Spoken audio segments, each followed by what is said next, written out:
Go to the greatest of all time director Venkat Prabhu இயக்கத்துல நம்ம தளபதி விஜய் அவர்கள் நடிச்சு ரீசெண்டா தியேட்டர்ல வெளிவந்து மிகப்பெரிய வெற்றி பெற்ற ஒரு படம். இந்த படத்துக்குமே வேர்ல்டு வைடு ஒரு பயங்கரமான வரவேற்பு கிடைச்சிருக்கு. பர்சனலா எனக்கு இந்த படம் பிடிக்கல அப்படின்றது அப்பாற்பட்ட பிரச்சனை. அதாவது பெருசா இந்த படம் ஒர்க் அவுட் ஆகல. ஆனா இருந்தாலும் படத்தை மீண்டும் பார்க்கலாம் அப்படின்ற மாதிரி முடிவு பண்ணிருக்கேன். இன்னொரு வாட்டி பார்த்தாதான் இந்த படம் என்ன மாதிரி அப்படின்றது நம்மளுக்கு புரியும் நினைக்கிறேன்.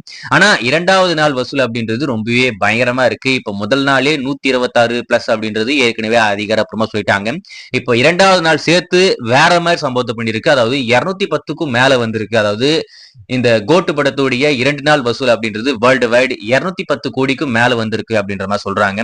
கூடிய விரைவில் இந்த விஷயத்த அதிகாரப்பூர்வமா படத்தரப்புல ஒரு போஸ்டர் ரிலீஸ் பண்ணி சொல்லுவாங்க. சோ வெயிட் பண்ணி பார்ப்போம். அவங்க அதிகாரப்பூர்வமா சொன்னதுக்கு அப்புறம் கண்டிப்பா அப்டேட் பண்றேன். எல்லாருக்கும் இந்த படத்துடைய எல்லாருக்கும் இந்த படத்து மேல ஏகப்பட்ட கேள்விகள் இருக்கும். அது குறிப்பா இந்த போஸ்ட் கிரெடிட் சீன் பெரும்பாலும் யாருக்குமே புரியல அப்படின்ற மாதிரி சொல்றாங்க. சோ அதை நம்ம எக்ஸ்பிளைன் பண்ணலாம் அப்படின்ற மாதிரி தான் நம்ம இந்த வீடியோ பண்ணியிருக்கோம். இந்த படத்துடைய போஸ்ட் கிரெடிட் சீன் அப்படின்றது ரொம்ப பயங்கரமா இருக்கும். அது குறிப்பா அந்த இடத்துல நம்ம யுவன் சங்கர் ராஜாவுடைய பேக்ரவுண்ட்ஸ்க்கு எனக்கு ரொம்பவே பிடிச்சிருக்கு. சைக்கோத்தனமா இருக்கு அது கேட்கறதுக்கு. கோட்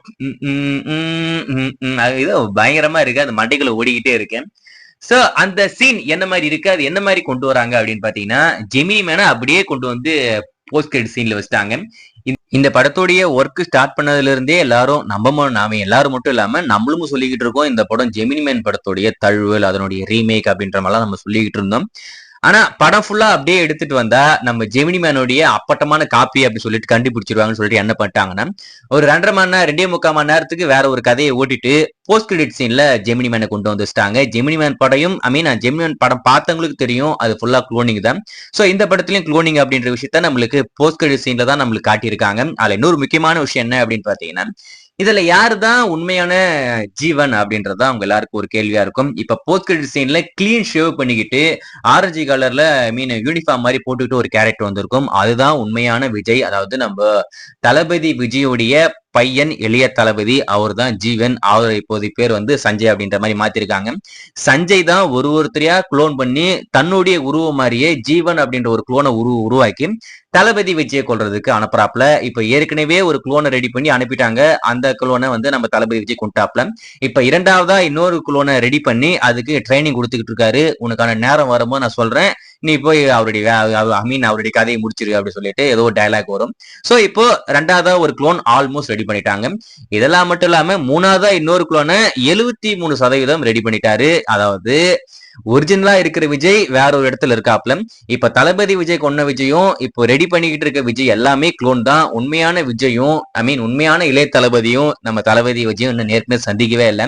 அது சந்திக்கும் போது ஒரு மிகப்பெரிய குஸ்பமா இருக்கும். ஆனா ஒரே ஒரு வருத்தம் என்னன்னா, தளபதி விஜய்க்கு இன்னும் ஒரே ஒரு படம் தான். இப்ப எப்படி இந்த கோட் விசஸ் ஓஜி த வெங்கட் பிரபு வில்லன் இந்த படத்தை எப்படி பண்ணுவாங்கன்னு தெரியல.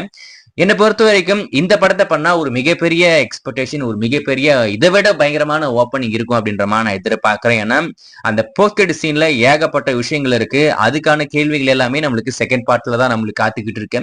அப்படி இருக்கும்போது இது பண்ணாங்கன்னா ரொம்ப நல்லா இருக்கும். அது மட்டும் இல்லாம நம்ம சோசியல் மீடியால பாக்குறோம், பல ரசிகர்களுடைய வேண்டுகோளா இருக்கு, தயவு செஞ்சு விபி எப்படின்னா தளபதி விஜய் கிட்ட பேசி இந்த கோட் விசஸ் ஓஜி படத்தை நீ பண்ணு அப்படின்ற மாதிரி கேட்டுக்கிட்டு இருக்காங்க.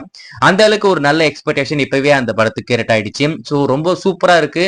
ஆனா ஜெமினி மேன் கதை தான், அதுல எந்த ஒரு மாற்றம் இல்லை. சோ இப்ப எல்லாருக்கும் புரிஞ்சிருக்கும்னு நினைக்கிறேன் அந்த போஸ்ட் கிரெடிட் சீன் என்ன மாதிரி கொண்டு போயிருக்காங்க அப்படின்னு சொல்லிட்டு. அதாவது உண்மையான இளைய தளபதி அப்படின்றது ஒரு இடத்துல இருக்காப்ல. அவரு மாதிரியே குளோன் பண்ணி அனுப்பிக்கிட்டு இருக்காரு. அதாவது தளபதி விஜய் கொள்றதுக்கு அனுப்புறாரு. ஃபர்ஸ்ட் ஒரு குளோன் அனுப்புனாரு, மிஷின் ஃபைல் ஆயிடுச்சு, நம்ம தளபதி விஜய் போட்டு தள்ளிட்டாப்ல. இப்போ இரண்டாவது குளோன் ரெடி பண்ணிக்கிட்டு இருக்காங்க, ஆல்மோஸ்ட் ரெடி ஆயிட்டாங்க. மூணாவது குளோன் அப்படின்றது இப்பதான் உருவாகிட்டு இருக்கு. மூணாவது குளோனோட நிறுத்த போறாங்களா இல்ல குளோனா பண்ணி தள்ள போறாங்களான்னு தெரியல. என்னை பொறுத்த வரைக்கும் அவங்க பண்ண ஒரே ஒரு தப்பு என்னன்னா, இந்த படத்தை ஃபுல்லா இந்த குளோன் அப்படின்ற விஷயத்த கொண்டு வந்திருக்கவே மாட்டாங்க. எண்டிங்ல இந்த போஸ்ட் கிரெடிட் சீன்ல மட்டும்தான் அந்த விஷயத்த கொண்டு வந்திருப்பாங்க. ஆனா நான் டைரக்டரா இருந்து அந்த படத்தை பண்ணியிருந்தா இந்த படத்திலேயே அந்த குளோனிங் அப்படின்ற விஷயத்த நான் கொண்டு வந்திருப்பேன். எப்படி கொண்டு வந்திருப்பேன்னா, இன்டர்வல் பிளாக்லயே ஒரு ஃபைட் சீன் வரும் தளபதிக்கும் இளைய தளபதிக்கும். அந்த இடத்துலயே தளபதி அவரை கொல்லிற மாதிரி நான் பண்ணிட்டேன்.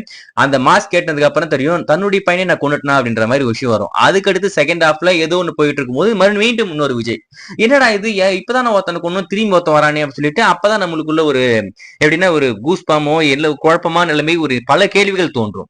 சோ அந்த இடத்துல நம்ம இந்த குளோன் விஷயத்த ஓப்பன் பண்ணியிருந்தா எல்லாரும் அந்த கதை கூட அட்டாச் ஆயிட்டு வேற மாதிரி ஒரு ஜானர்ல கொண்டு போயிருப்பாங்க.